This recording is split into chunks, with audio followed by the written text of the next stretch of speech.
आज तो कितनी जोर की बारिश हो रही है। वैसे घनश्याम भाई, हमारे भाग्य ने हमारा साथ दिया। जरा देखो तो हमारी फसल कितनी अच्छी हुई है। हाँ भाई, फसल तो अच्छी है, लेकिन ये फसल हमारे भाग्य की वजह से नहीं बल्कि हमारे कर्म का फल है। जब हम दोनों ने मिलकर इस खेत में कड़ी मेहनत की है, तभी जाकर तो हमारे खेत में इतनी अच्छी फसल हुई है। अरे नहीं भाई, यह सब कुछ हमारे भाग्य की वजह से ही हुआ है। यदि हमारे भाग्य में यह अच्छी फसल नहीं लिखी होती तो हमें कभी भी नहीं मिलती।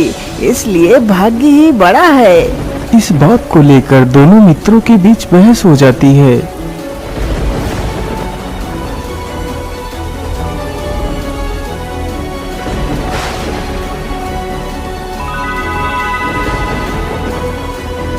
अरे क्या बात है भाई, आप दोनों आपस में ही क्यों लड़ रहे हैं? अरे देखिए ना मन्ना भाई, ये मेरा मित्र शामू कहता है कि भाग्य सबसे बड़ा होता है, जबकि मेरा कहना है कि जब तक इंसान कर्म नहीं करेगा तब तक कुछ भी नहीं हो सकता। इसीलिए कर्म ही बड़ा है। बात तो सही है। यदि कोई वस्तु इंसान के भाग्य में ना हो तो वह नहीं मिल सकती, लेकिन बिना कर्म किए भी तो कुछ भी प्राप्त नहीं होता। अरे भाई, आप दोनों की बहस उचित है, लेकिन इसका फैसला कर पाना बड़ा ही मुश्किल है। इसलिए आप दोनों को महाराज के पास जाना चाहिए, वही इसका फैसला कर सकते हैं। उस व्यक्ति की बात सुनकर दोनों मित्र राजमहल में पहुंच जाते हैं। बोलिए, आप लोगों की क्या समस्या है? आप दोनों राज्यसभा में क्यों आए हैं? महाराज, मेरा नाम घनश्याम है और ये मेरा मित्र शामू है। हम दोनों आपसे एक सवाल का जवाब जानना चाहते हैं। हाँ हाँ, क्यों नहीं युवक, पूछो, तुम दोनों कौन से सवाल का जवाब जानना चाहते हो? महाराज, मेरा कहना है कि कर्म बड़ा है, लेकिन मेरा मित्र का कहना है कि भाग्य बड़ा है। अब आप ही बताइए महाराज कि क्या बड़ा है? बात तो सही है, यदि इंसान कर्म ना करे तो उसे कुछ भी प्राप्त नहीं हो सकता, और यदि इंसान के भाग्य में कोई वस्तु लिखी है तो वो उसे जरूर मिलती है। इसीलिए इस विषय पर तो कोई भी निर्णय लेना उचित नहीं होगा। क्या हुआ महाराज, आप कोई जवाब क्यों नहीं दे रहे? युवक, इस प्रश्न का उत्तर देना इतना भी आसान नहीं है जितना कि आप समझ रहे हैं, लेकिन आप चिंता ना करें, मैं इसका जवाब अवश्य दूंगा, लेकिन अभी नहीं। इसके लिए मुझे 1 महीने की मोहलत चाहिए। ठीक है महाराज, यदि ऐसी बात है तो फिर हम दोनों 1 महीने बाद ही आएंगे। इतना कहकर दोनों मित्र वहां से चले जाते हैं।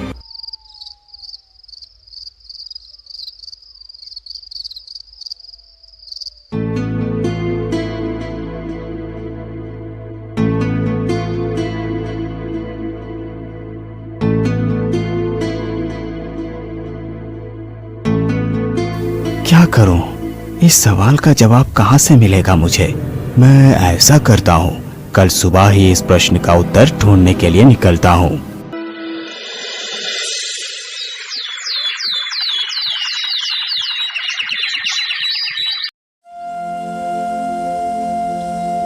अगली सुबह होते ही राजा अपना वेश बदलकर प्रश्न का उत्तर ढूंढने के लिए निकल पड़ता है।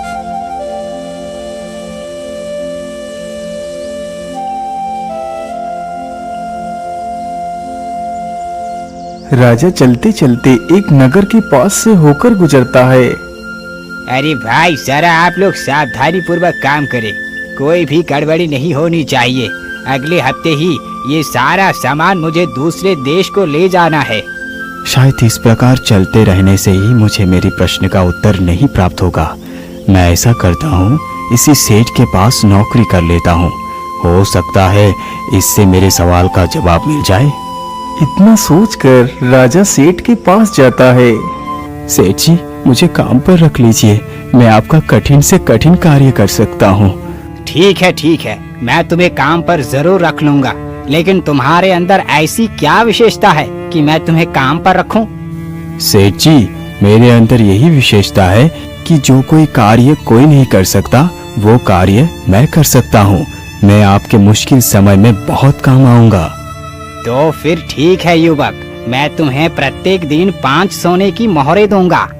मुझे मंजूर है सेठ जी। बहुत अच्छी बात है, तुम आज से ही हमारे पास काम पर लग जाओ। इतना सुनते ही राजा भी उन बोरियों को उठाने लगता है। युवक, तुम तो बड़े ही मेहनती लगते हो। जिस बोरी को 2 लोग मिलकर उठाते हैं, तुम उसे अकेले ही उठा कर ले आ रहे हो। वाह वाह, बहुत बढ़िया।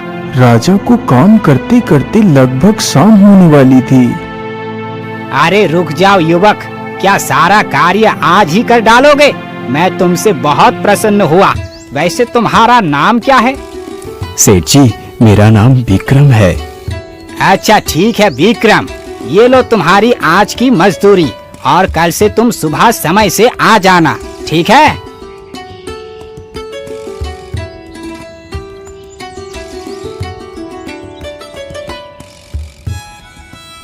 वैसे यहाँ पर तो कर्म ही पड़ा है, क्योंकि जब मैंने कर्म किया तभी जाकर मुझे पैसे मिले, लेकिन इससे मेरे हृदय को संतुष्टि नहीं हुई। ये सारी बातें सोचते सोचते राजा एक ढाबे के पास से गुजरता है। वैसे मुझे बहुत जोर की भूख लगी है, चलो कुछ खा लेता हूँ। इतना कहकर राजा उस ढाबे से उन 5 सिक्कों से एक खाने की थाली खरीदता है। मेहनत करने के बाद तो भूख भी कितनी जोर की लगती है। चलो मैं जल्दी से खाना खाकर कहीं रुकने का इंतजाम करता हूँ। अरे बेटा, जरा मेरी बात सुनो। अरे क्या बात है बूढ़े बाबा? बेटा, मैंने 2 दिनों से कुछ भी नहीं खाया। क्या तुम मुझे कुछ खाना खिला सकते हो? हाँ हाँ बाबा, क्यों नहीं, आप ये सारा खाना खा लीजिए। इतना बोलकर राजा उस खाने की थाली को उस बुढ़े व्यक्ति को दे देता है। वाह बेटा वाह, तुम तो वाकई कितने महान हो। तुमने इस खाने को खुद ना खाकर मुझे दे दिया। जीते रहो बेटा, जीते रहो। इतना बोलकर वो बूढ़ा व्यक्ति उस खाने को लेकर वहाँ से चला जाता है। वैसे उस खाने को मैंने अपनी मेहनत के पैसे से खरीदा था, लेकिन वो खाना मेरे भाग्य में नहीं था, इसीलिए मुझे नहीं मिला। ये हिसाब से तो भाग्य बड़ा हुआ।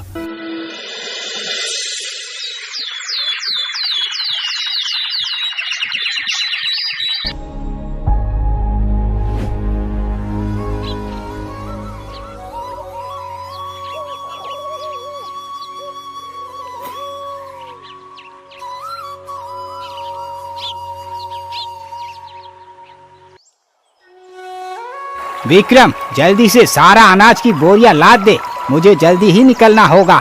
लेकिन पता नहीं क्यों आज सुबह से मेरी बाईं आंख फड़क रही है। सेठ जी, यदि आपकी बाईं आंख फड़क रही हो तो आज विदेश यात्रा शुभ नहीं। मेरा मानो तो आपको कल निकलना चाहिए। अरे नहीं विक्रम, ऐसा कुछ नहीं होता। ये तो एक मिथ है और कुछ नहीं।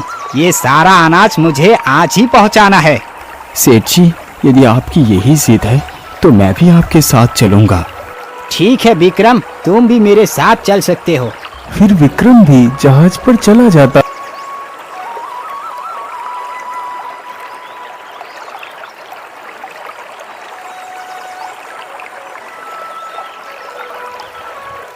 जहाज चलते चलते समुद्र की गहराइयों में पहुंच जाता है।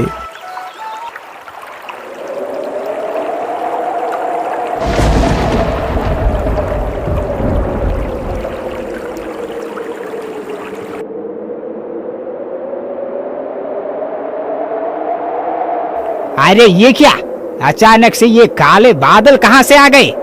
सेठ जी, मुझे तो लगता है आज काफी जोर का तूफान आने वाला है।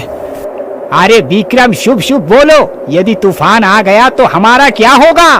सेठ इतना कह ही रहा था कि तभी जोर जोर से बारिश होने लगती है और साथ ही समुद्र में जोर जोर से लहरें उठने लगती हैं। जहाज पर सवार लोग अपनी अपनी जान बचाने के लिए समुद्र में कूदने लगते हैं। विक्रम, तुमने कहा था कि तुम कठिन समय में मेरे काम आओगे।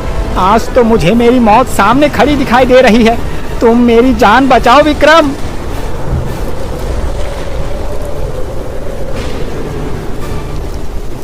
सेठ जी, आप चिंता न करिए। आप इस लकड़ी के एक सिरे को पकड़ लीजिए। अब यहाँ से बचने का सिर्फ यही एक उपाय है। सेठ तुरंत ही उस लकड़ी के दूसरे सिरे को पकड़कर समुद्र में कूद जाता है।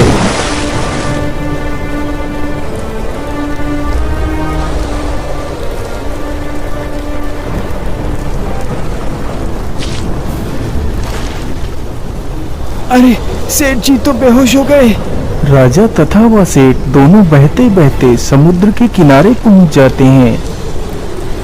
हे भगवान, मैं तो कितना थक गया हूँ। इतना कहकर राजा अपनी आंखें बंद कर लेता है।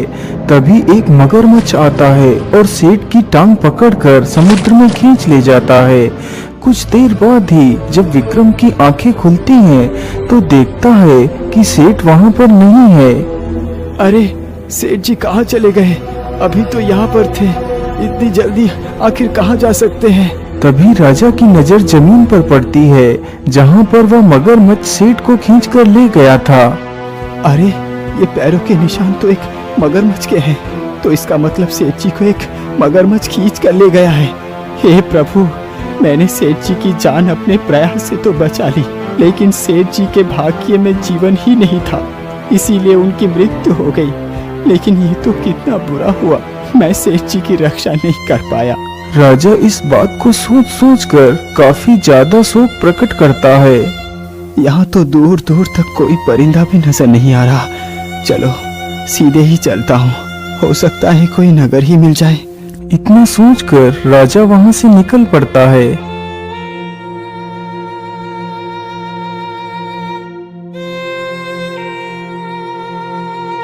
राजा चलते चलते एक राज्य में पहुंचता है जहां की राजकुमारी की यह जिद थी कि वह विवाह करेगी तो सिर्फ विक्रमादित्य से ही करेगी, अन्यथा पूरे जीवन कुंवारी ही रहेगी।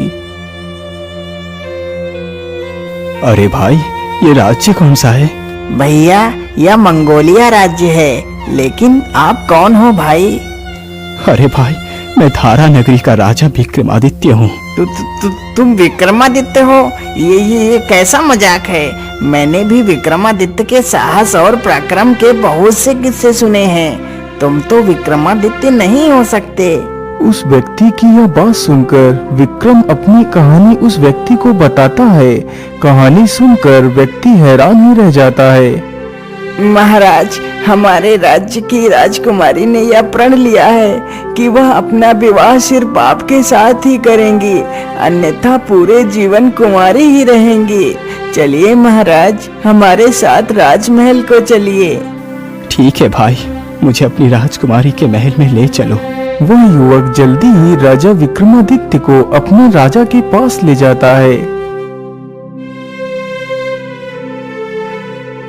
महाराज, हम तो आपकी प्रतीक्षा में ही बैठे हैं। मेरी बेटी ने आपसे विवाह करने का प्रण लिया है, लेकिन शर्म के मारे मैं आपसे कभी मिलने नहीं आ सका, क्योंकि आपकी और मेरी बराबरी कहाँ हो सकती है महाराज। नहीं महाराज, इस प्रकार की बात बोलकर आप मुझे शर्मिंदा ना करें। महाराज, यदि राजकुमारी का प्रण मुझसे विवाह करना है तो मैं राजकुमारी के साथ विवाह अवश्य करूंगा। फिर राजा विक्रमादित्य का विवाह उस राजकुमारी के साथ ही हो जाता है।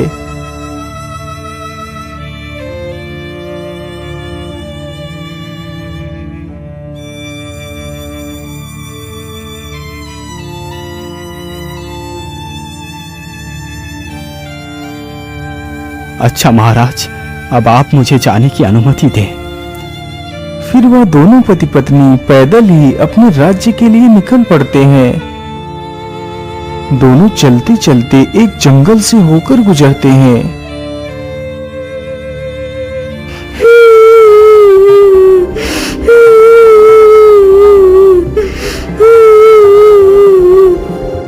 अरे स्वामी, ये रोने की आवाज किसकी है? मुझे लगता है कोई मुसीबत में है, हमें चलकर देखना चाहिए।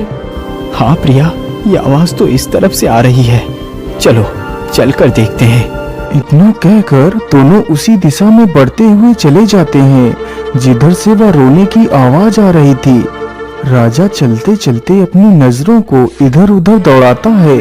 तभी उसकी नजर एक पेड़ के नीचे पड़ती है जहां पर एक छोटी सी लड़की बैठकर रो रही थी। अरे क्या बात है बेटी, तुम रो क्यों रही हो? और तुम कौन हो? इस जंगल में अकेली क्या कर रही हो? मेरा नाम गुड़िया है। मैं यही पास के गांव के बाहर एक झोपड़ी में रहती हूँ।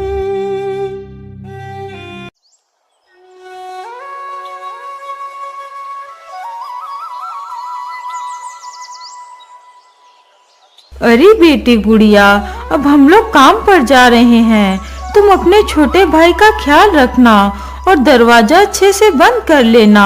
अंदर ही खेलना, बाहर मत जाना। ठीक है माँ, आप बिल्कुल भी चिंता ना करो, मैं बाहर नहीं जाऊंगी। इतना सुनकर उसके माता पिता काम के लिए चले जाते हैं।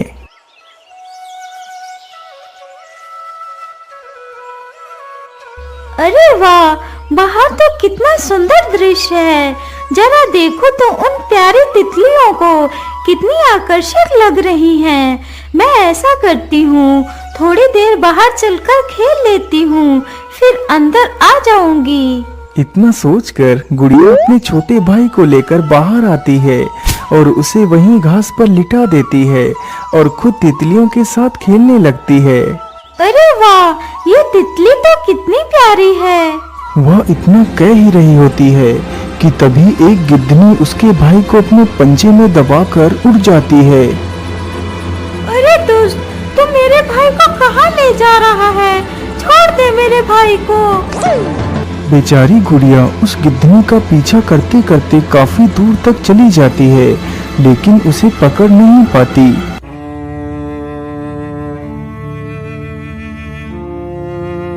हे भगवान, अब मैं अपने माता पिता को क्या जवाब दूंगी? मेरे भाई को तो वह दुष्ट गिद्ध उठा ले गया। अब मैं भी अपने घर नहीं जाऊंगी। जब तक मेरा भाई मुझे नहीं मिल जाता, मैं यहीं पर बैठी रहूंगी। तब से मैं यहीं पर बैठी हूँ, लेकिन मुझे मेरे भाई की कोई भी खबर नहीं मिल पाई। बेटी तुम शांत हो जाओ, मैं तुम्हारी सहायता अवश्य करूंगा। अरे प्रिया, तुम इस बच्ची का ख्याल रखो, मैं जल्द ही वापस लौट कर आऊंगा। इतना कहकर राजा उस गिद्धनी की तलाश में निकल पड़ता है।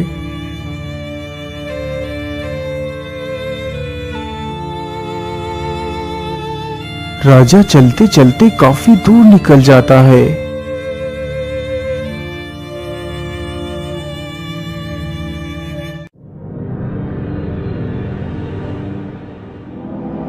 अरे महाराज, आप मेरी सहायता करो, बदले में मैं आपको सारे सवालों का जवाब दूंगा। अरे ये किसकी आवाज है, जबकि आसपास तो कोई भी नहीं है?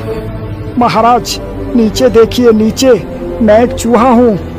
अरे चूहा, मैं तुम्हारी क्या मदद कर सकता हूँ? महाराज, अब मैं बूढ़ा हो चुका हूँ, जिसकी वजह से मैं ढंग से चल भी नहीं पाता। मैं कई दिनों से भूखा हूँ। मैं इस पेड़ पर चढ़ने की कोशिश करते करते थक गया हूँ, लेकिन चढ़ नहीं पाया। यदि तुम मेरे लिए इस पेड़ से कुछ फल तोड़ दो, तो मैं आपको उस गिद्धनी के सारे राज बता सकता हूँ। राजा ने जैसे ही चूहे के मुख से उस गिद्धनी का नाम सुना, तो वह चौंक ही जाता है।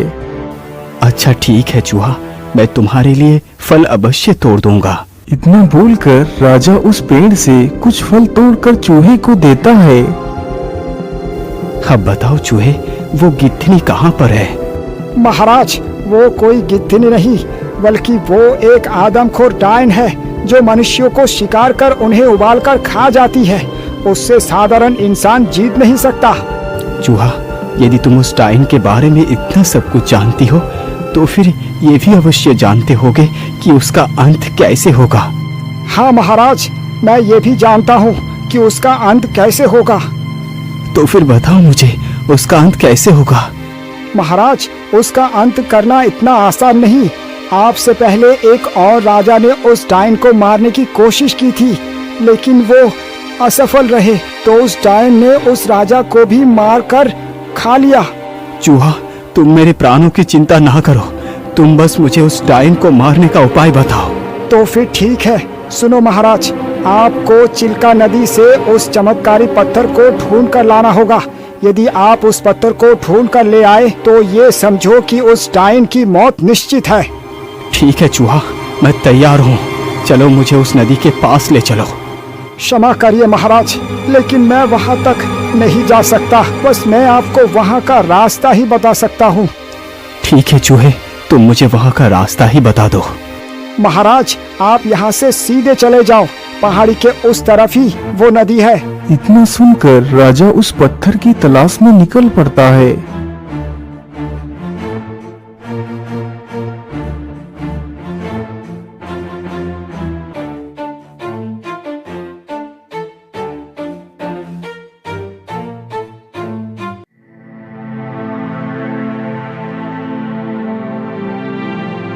मुझे लगता है यही वो चिल्का नदी है।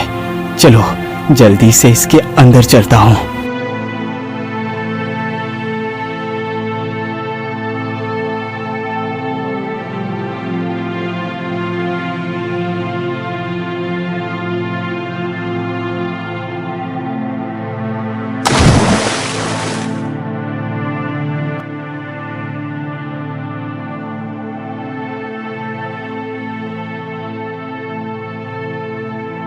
राजा पानी में काफी देर तक इधर उधर घूमता है। आखिर कहाँ हो सकता है वो चमत्कारी पत्थर?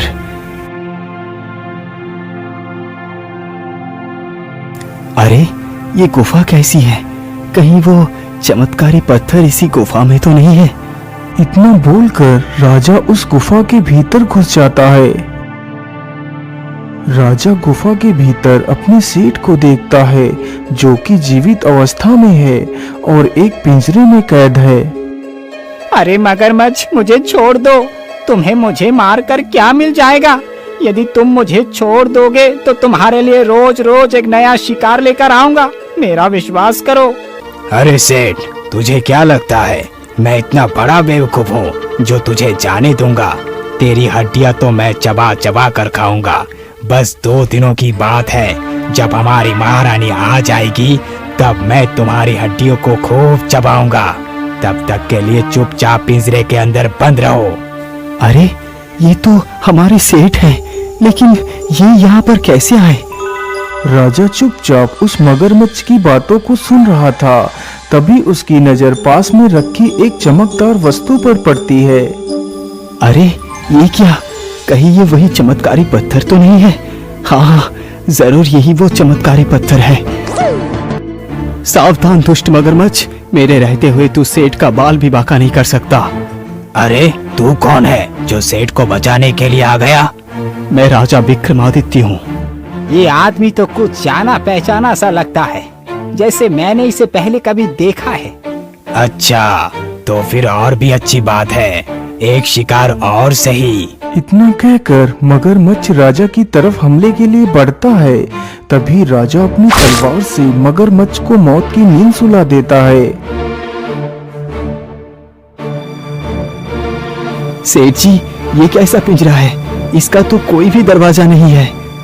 महाराज, ये एक जादुई पिंजरा है। इसकी चाबी वो चमत्कारी पत्थर है। यदि तुम उस पत्थर को उठाकर इस पिंजरे से स्पर्श कर दोगे तो ये पिंजरा गायब हो जाएगा और मैं आजाद हो जाऊंगा।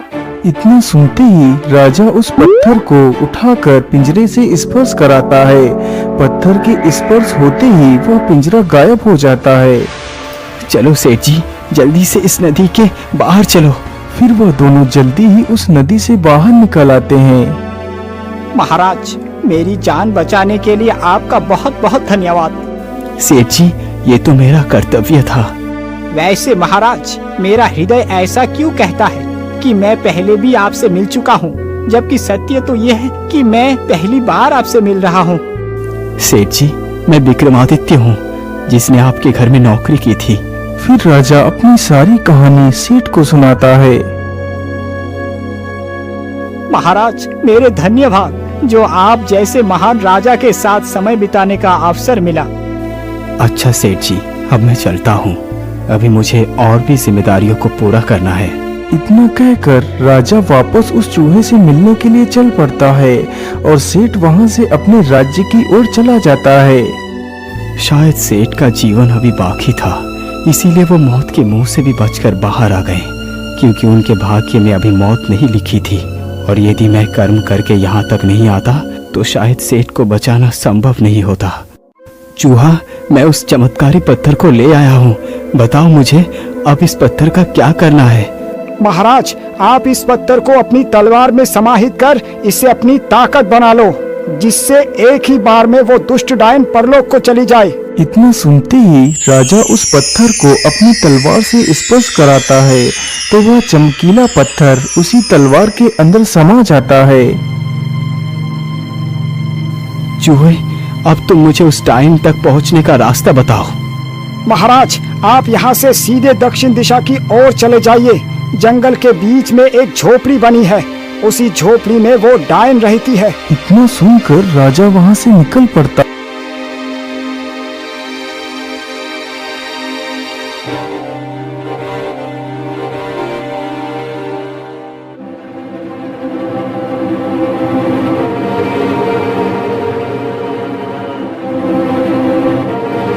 राजा चलते चलते जल्दी ही उस डायन की झोपड़ी के पास पहुंच जाता है। जरूर ये झोपड़ी उस डायन की ही होगी। अरे, इसके अंदर से तो बच्चे के रोने की आवाज आ रही है। इतना बोलकर राजा तुरंत ही झोपड़ी के भीतर जाकर देखता है तो वह बच्चा जमीन पर पड़ा हुआ रो रहा था। ओहो, इस दुष्ट बच्चे ने तो रो रो कर मेरा दिमाग ही खराब कर दिया है। बस थोड़ी देर और रुक जा, फिर तू रोने के लिए बचेगा ही नहीं। अरे, कढ़ाई में तो मैं मसाले डालना ही भूल गई। जरा मैं मसाले लेकर आती हूँ। इतना बोलकर वह डायन वहाँ से चली जाती है। मुझे लगता है डायन देर में आएगी। मैं बच्चे को उठाकर यहाँ से चला जाता हूँ, फिर आकर इस डायन से निपट लूंगा। इतना बोलकर राजा जल्दी ही उस बच्चे के पास जाता है और उसे अपनी गोद में उठा लेता है।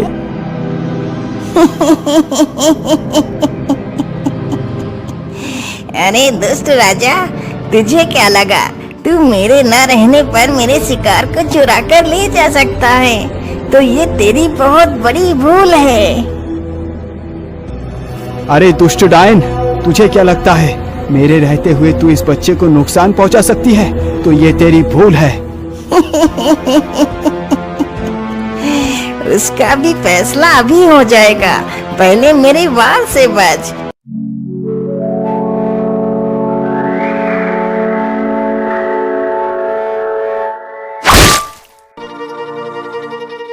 अरे, ये कैसे किया तूने? तू मेरे वार से बच कैसे गया?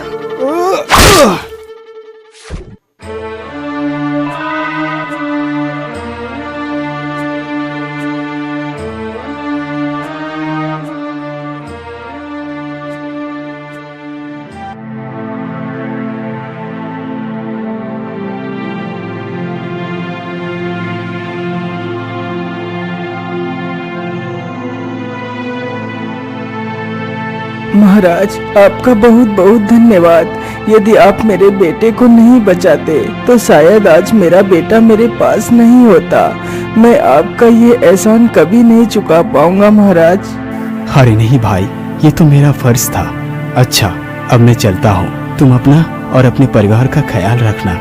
इतना बोलकर राजा अपनी पत्नी के साथ अपने महल की ओर निकल पड़ता है। यदि देखा जाए तो यहाँ भी कर्म ही बड़ा है। यदि मैं उस बालक को बचाने के लिए नहीं जाता तो शायद वो बालक भी लौटकर नहीं आ पाता और ना ही सेठ का जीवन बच पाता।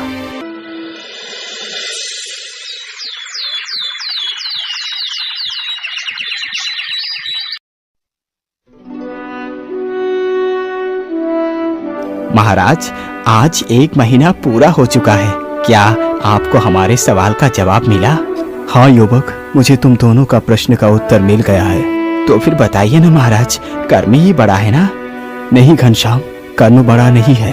तो फिर महाराज, भाग्य ही बड़ा होगा। नहीं शामू, भाग्य भी बड़ा नहीं है। ये निर्णय करना कठिन है कि कर्म और भाग्य में से कौन बड़ा है। अभी तो ये कहा जा सकता है कि कर्म और भाग्य एक दूसरे के साथ जुड़े हैं और सदा साथ साथ ही चलते हैं। यदि मनुष्य कर्म ना करे तो फल नहीं मिलता और कर्म करे तो उसे सफलता अवश्य प्राप्त होती है। इसलिए कर्म के बिना भाग्य कुछ भी नहीं। आज हमें जो भी सौभाग्य प्राप्त हुआ है वो हमारे कर्मों का ही फल है। ऐसा कह सकते हैं कि भाग्य और कर्म दोनों एक दूसरे के ही पूरक हैं, लेकिन कर्म सबसे ज्यादा महत्वपूर्ण है।